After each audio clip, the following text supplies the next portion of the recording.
과거에는 뼈에 악성 종양이 생기면 최선의 치료 방법이 절단 외에는 없다고 할 만큼 심각한 질환으로 알려져 있었는데, 하지만 최근에는 의료 기술의 발달로 절단 외의 방법으로도 치료가 가능해졌다. 뼈에 암이 전이됐다 그러면은 이건 뭐 이제 더 이상 뭐 치료가 불가능하겠구나. 지금은 뼈에 전이된 암도 아주 적극적으로 치료합니다.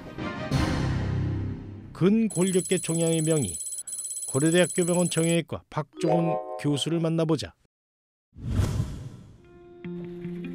10년째 근골격계 종양으로 치료 중인 김인택 씨.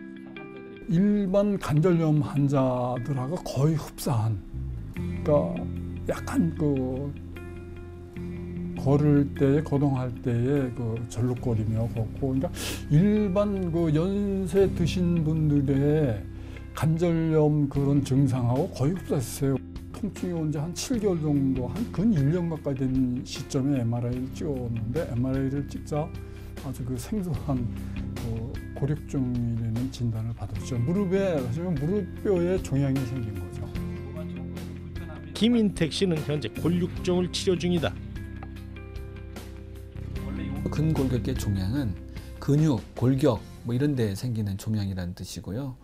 쉽게 생각하면은 뭐 뼈나 연골, 근육, 신경 이런 데 생기는 종양을 말하는 거예요. 대표적인 증상은 통증. 뭐 어딘가에 뭐가 생겨서 아프다라는 게 첫 번째 특징이고요. 두 번째 제일 흔한 거는 만져지는 거. 이렇게 뭘 하다가 만져지잖아요. 뭐 혹이 났다든지 그러면 본인이 인지하는 거. 그 두 가지가 대표적인 증상이라고 할 수가 있죠. 뼈에 생기는 대표적인 악성 종양인 골육종은 50대에서도 발생하기는 하지만 주로 10대, 특히 13세에서 15세 사이에 가장 많이 발생한다. 인구 100만 명당 한 해 2.1명 정도가 걸린다. 특히 청소년기 아이들. 이 청소년기 아이들은 자기 몸에 대한 이미지가 완성이 되어 있지 않기 때문에 본인이 좀 문제가 있다라고 생각을 해서 스스로 병원을 갈 수가 없는 나이들이잖아요. 그래서 그런 나이의 아이들, 10대 전후의 아이들은 부모님들이 아이가 어딘가 아프다라고 호소하면은 그거 그냥 무시하면 안 돼요. 반드시 한번은 정형외과 전문의의 한번 진찰을 받아보게끔 하는, 그게 굉장히 중요한 포인트예요. 고려대학교 병원 근골격계 종양 클리닉에서는 골과 관절, 연부 조직에서 발생하는 종양 치료에 앞장서고 있다. 근골격계 종양 치료는 골종양, 연부 종양, 모두 양성 종양의 경우는 경과 관찰만 하는 방법에서부터 절제만 하는 방법이 있으며, 악성 종양인 경우는 수술 및 항암 치료와 방사선 치료를 하는 경우가 있다.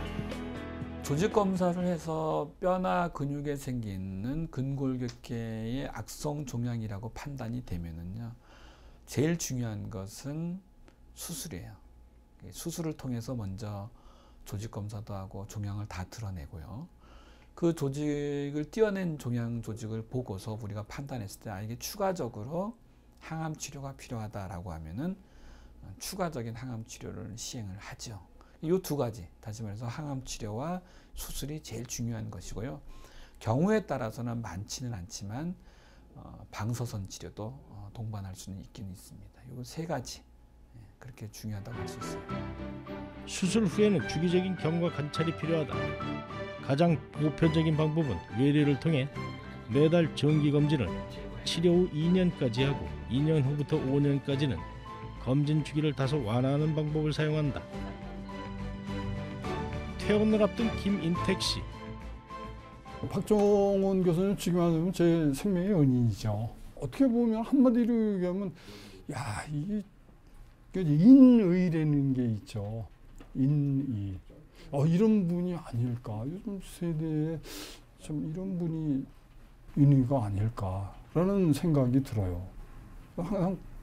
항상 감사한 마음을 갖고 있습니다. 근골격계 종양 치료를 위해 하루 24시간이 모자르게 뛰어다니는 박종훈 교수. 당부하고 싶은 거는 자기 몸에 대해서 최선을 다한 만큼의 결과가 뒤따른다는 거죠. 포기하지 마시고 끝까지 치료를 잘 받으시라, 그렇게 말씀드리고 싶습니다.